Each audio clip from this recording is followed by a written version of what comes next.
So her feet were up on the coffee table, and she had great hunks of cotton in between. And then they were all wrapped up like this, and I had some old dirty shorts on, I guess. But anyway, there we were. They called her the Queen of Laughter. Millions adored her, yet behind the smiles of Vivien Vance, there was a storm no one saw. She lit up I Love Lucy, creating joy for the world, but inside, she carried a quiet, relentless resentment that ate at her heart. The very people who should have supported her, the co-stars, the writers, even those closest to her, sometimes became the source of her deepest pain. Among them, one person stood above all, the one she truly hated more than anyone. Today, we peel back the curtain, revealing the heartbreak, betrayals, and silent battles Vivien Vance endured while the world only saw laughter. At the very top of Vivien Vance's private list was William Frawley, the co-star she could never bear to share a room with. Their bitter animosity didn't begin when the cameras rolled. It had roots long before. In early 1951, Vivien was 42, glamorous, disciplined, and Broadway-trained, while Frawley was 64, physically worn, openly alcoholic, and infamous for his temper. CBS paired them as on-screen husband and wife, a decision Vivien immediately challenged, going straight to executives to declare it absurd. Word reached Frawley almost instantly. From that day, their interactions were limited to what filming required. Vivien arrived early, rehearsing tirelessly and perfecting every line. Frawley, in contrast, memorized once, resisted adjustments, and let irritations slip openly. Drinking followed him to set. When scenes faltered, blame flew. When she criticized, mockery and whispered insults returned. A crew member remembered, "She thinks she's better than everyone else." Their feud was relentless, public, and would never fade. Next on Vivien's private list was Lucille Ball, her friend, her ally, her lifeline in the early days. At first, their relationship was a sanctuary. Lucille fought for Vivien's casting, defended her salary, and trusted her instincts to balance the chaotic genius of Lucy Ricardo. Vivien felt seen, valued, protected. But as I Love Lucy exploded into national fame, that balance began to shift. Lucille's authority hardened.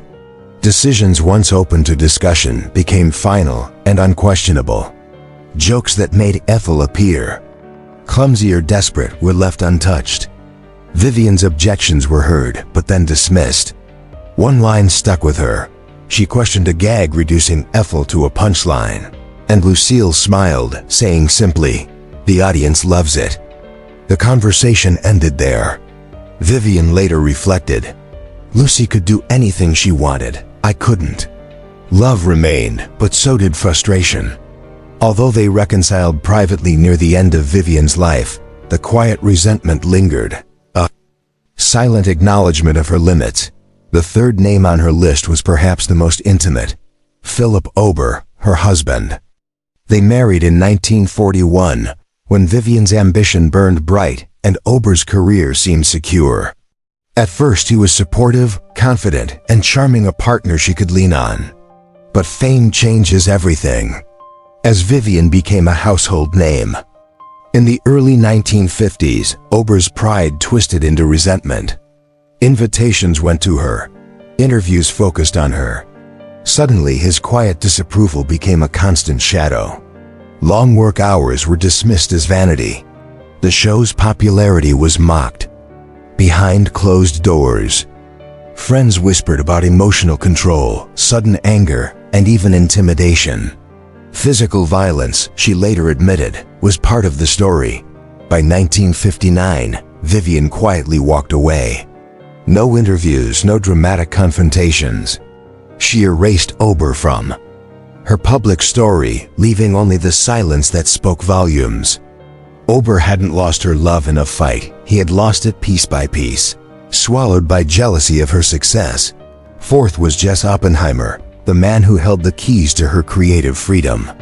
He had seen something in Vivien no one else did, shaping Ethel Mertz, giving her space to grow. But as I Love Lucy solidified into a formula, he became a gatekeeper, defining the boundaries of her talent. Ethel had her lane. Lucy drove the story. Ricky Ricardo anchored it. Fred and Ethel supported. Vivien asked quietly if she could explore different tones, try guest spots, even take film roles outside the show. The response was always smooth and final. The show needs consistency. Oppenheimer didn't insult her, he quietly confined her. Vivien absorbed it. Episode after episode, season after season, she performed flawlessly while feeling trapped, knowing she was capable of so much more. The resentment was silent but deeply felt. Finally, the fifth name was Bob Carroll Jr., the writer who reduced Ethel Mertz to a punchline. From the earliest table reads, Vivien Vance noticed a pattern. Ethel could never match the sharpness of Lucy Ricardo. She scrambled, shouted, and faltered, but the laughs came anyway. Vivien objected to lines mocking weight, marriage, or appearance, only to hear the chilling reply, the audience loved it. Bob Carroll Jr. never yelled, never humiliated her publicly, yet the repeated constraints slowly carved into her spirit. Vivien adapted, adjusted timing, and found subtle ways for Ethel to breathe within the limits, concealing the struggle from audiences. Her endurance was silent, her resistance invisible. Yet through it all, she gave America joy, laughter, and unforgettable moments. Behind every laugh lay heartbreak, quiet betrayal, and a strength few ever saw. True courage, she proved, often hides behind a smile. In her early life, Vivien Vance was shaped by hardship and discipline. Born in Kansas City, she carried a blend of Midwestern resilience and Broadway-honed craft, a combination that allowed her to deliver incredible comedy while silently bearing deep pain. Her early years on Broadway instilled a perfectionism few could match, which she carried to I Love Lucy, rehearsing lines until they were flawless. But in Hollywood's world of fragile egos, precision often sparked tension rather than praise. As I Love Lucy became a cultural phenomenon, Vivien navigated a maze of loyalty and disappointment. Lucille Ball was her friend yet gatekeeper. Jess Oppenheimer both supporter and confiner, and William Frawley a constant, cantankerous reminder that not all professional battles could be won with charm alone. Even her home life was fraught. Philip Ober slowly shifted from supportive husband to envious critic, showing how fame can isolate as much as it elevates. The applause of millions could not shield Vivien Vance from private criticism or replace lost intimacy. She learned to armor herself with humor, protect her heart with timing, and endure small betrayals. Through it all, she never lost her craft. Ethel Mertz, though written as a bumbling sidekick, became a symbol of wit, timing, and resilience. Every sigh, glance, and pause carried intent, revealing the human cost behind the comedy few ever saw. Examining her quiet vendettas, one sees a portrait of a woman who refused to be diminished. Whether it was standing up to William Frawley, asserting her voice with Lucille Ball, confronting the limitations imposed by Jess Oppenheimer, or quietly walking away from Philip Ober, Vivien Vance demonstrated a resilience that went unnoticed by most.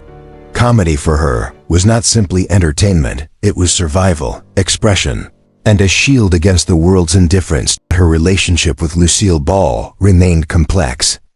Even as resentment brewed, there were moments of genuine connection. Private reconciliations and shared histories created layers of loyalty, affection, and conflict that the public never saw. These nuances added depth to I Love Lucy, infusing Ethel Mertz with authenticity and humanity. Without Vivien's nuanced performance, the show's dynamic between Lucy and Ethel would have lacked the tension and charm that made it timeless. Vivien Vance's legacy is more than just laughter. It is the story of a woman who endured betrayal, constrained creativity, and personal disappointment without ever compromising her art. Her disciplined, quiet anger, her careful navigation of professional minefields, and her unwavering dedication to her craft created a character that continues to resonate with audiences decades later. Every laugh she provoked carried a hidden strength, a silent testament to her ability to endure while remaining brilliant on stage.